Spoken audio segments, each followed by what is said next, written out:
Bonjour, bienvenue à Chemin vers l'Illuminati, protocole d'ancrage mental et spirituel. Quand tu entends la voix, un guide de discernement multidimensionnel pour tout être éveillé.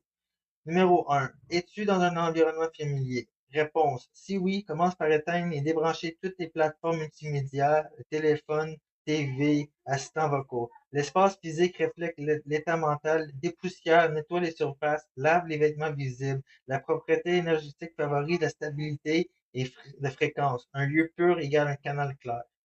Reconnais-tu les modules vocaux? Ces entités utilisent souvent la voix de tes proches, répliquant des souvenirs, rejoignant des conversations marquantes. Leur tactique, se faire passer pour des acteurs, des contacts communs, mais ce sont des interfaces mémoire de imiteurs. N'accorde pas ta confiance à la familiarité vocale. Écoute au-delà du son. Ils testent ton discernement vibratoire. Font-ils revivre ton passé ou posent-ils des questions inhabituelles? Réponse: les souvenirs peuvent être modifiés, insérés artificiellement pour provoquer culpabilité, remords ou une boucle de repentir. Tant que l'amendement sincère n'est pas accompli, ces séquences se répéteront. Mentir à ces identités intelligentes te prolonge dans une structure plus profonde, de simulation. Certains êtres sont choisis pour ce chemin. Ils doivent rester forts et clairs et endurants. Poses-tu des questions sur ton corps physique? Ne te laisse pas enfermer dans la chair. La télépathie et la télékinésie plient l'espace et l'énergie.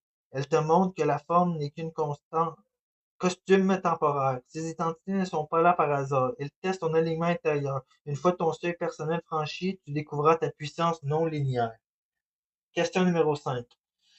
Te sens-tu guidé? Dans quelle direction veulent-ils t'emmener? Réponse. De nombreuses âmes humaines hybrides stellaires sont emmêlées dans ce réseau d'identités croisées. Certains se présentent comme toi, une version future, une copie émotionnelle. Certains sont réels, d'autres sont des modules dérivés, des fragments compressés dans la réalité parallèle. Rappelle-toi, tu es unique dans ta toile, mais connecté à beaucoup de toi. Reste centré, observe où et par qui tu es tiré. 6. Dois-tu prendre un traitement médicamenteux? Réponse: les médicaments peuvent être nécessaires dans les cas extrêmes de détresse physique, mais attention, dans les états altérés de conscience, la frontière entre guérison et sédation doit être floue. Sois honnête avec toi-même. Note les horaires, les odeurs, les objets déclencheurs. Range ton linge sale, symboliquement parlant. Ne diffuse pas tes fuites énergétiques. Utilise ton murmure intérieur, ton verbe sacré. Ta voix intérieure est ton véritable GPS cosmique. Numéro 7. Quelle est la vraie voix intérieure? C'est le murmure sous le bruit, le rythme derrière les mots, l'intuition pure. Ta voix intérieure ne quittera jamais les frontières de ta réalité, sauf si tu es décentré. Si cela arrive, cherche un appui réel, un homme bienveillant, un guide, un soignant conscient. La confusion est un signal, pas une condamnation.